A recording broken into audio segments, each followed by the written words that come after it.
എടത്തനാട്ടുകര അഖിലേന്ത്യാ sevens football tournament കിരീടം FIFA മഞ്ചേരിക്ക്. ഞായറാഴ്ച നടന്ന വാശിയേറിയ ഫൈനൽ മത്സരത്തിൽ സൂപ്പർ സ്റ്റുഡിയോ മലപ്പുറത്തെ 1-2 ഗോളുകൾക്ക് പരാജയപ്പെടുത്തിയാണ് ഫിഫ മഞ്ചേരി ജേതാക്കളായത്. മത്സരത്തിന്റെ ആദ്യ പകുതി മുതൽ തന്നെ ഇരു ടീമുകളും മികച്ച മുന്നേറ്റമാണ് നടത്തിയത്. 18-ാം മിനിറ്റിൽ ഫിഫ മഞ്ചേരി വിറപ്പിച്ച് ഷഹലിലൂടെ സൂപ്പർ സ്റ്റുഡിയോ ആദ്യ ഗോൾ നേടി.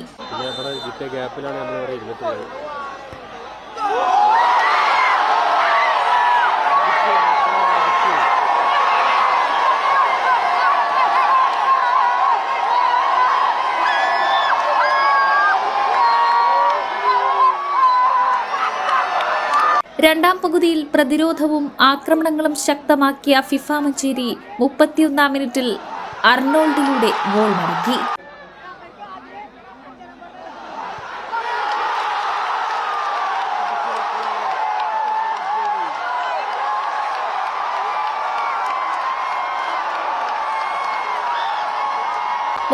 ാം മിനിറ്റിൽ അർണോൾഡിലൂടെ തന്നെ ഫിഫ മഞ്ചേരി രണ്ടാം ഗോളും നേടി.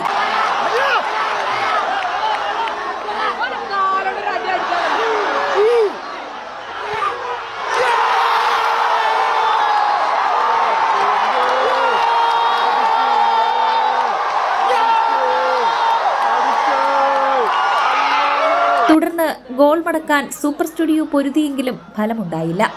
മത്സരം അവസാനിക്കുമ്പോൾ 1-2 ഗോളുകൾക്ക് ഫിഫ മഞ്ചേരി വിജയിക്കുകയായിരുന്നു. ഫൈനൽ കാണാനെത്തിയ ആരാധകർക്ക് മുൻപിൽ മികച്ച മത്സരം തന്നെയാണ് ഇരു ടീമുകളും കാഴ്ചവെച്ചത്. ജീവകാരുണ്യ പ്രവർത്തനങ്ങൾ ലക്ഷ്യമിട്ടാണ് എടത്തനാട്ടുകര ചലഞ്ചേഴ്സ് ക്ലബിന്റെ നേതൃത്വത്തിൽ എല്ലാ വർഷവും ടൂർണമെന്റ് നടക്കുന്നത്. Sir, good morning sir. Sir, ഞാൻ മൾട്ടി സ്റ്റേറ്റ് സഹകരണ ബാങ്കിൽ നിന്നാണ്. ഞങ്ങൾക്ക് ഇന്ത്യയിൽ 256 ബ്രാഞ്ച് ഉണ്ട് സർ. ഞങ്ങൾ കേന്ദ്ര അംഗീകൃത ബാങ്കാണ് സർ. പിന്നെ ഫോർമാലിറ്റീസ് ഒക്കെ വളരെ കുറവാണ് സർ. ഒരു ദിവസം തന്നെ എത്രയെത്ര വിളികൾ, എന്തെല്ലാം വാഗ്ദാനങ്ങൾ. നമ്മുടെ എല്ലാം വിയർപ്പിനാൽ പടുത്തുയർത്തിയ സഹകരണ ബാങ്ക് ഉള്ളപ്പോൾ നമുക്കെന്തിനു മറ്റൊന്ന്? അരനല്ലൂർ സർവീസ് സഹകരണ ബാങ്ക് എന്നും ജനങ്ങളോടൊപ്പം. സഹകരണ ബാങ്ക് ഒരു കരുത്താണ്, നാടിന്റെ ഒരു സുഹൃത്താണ്.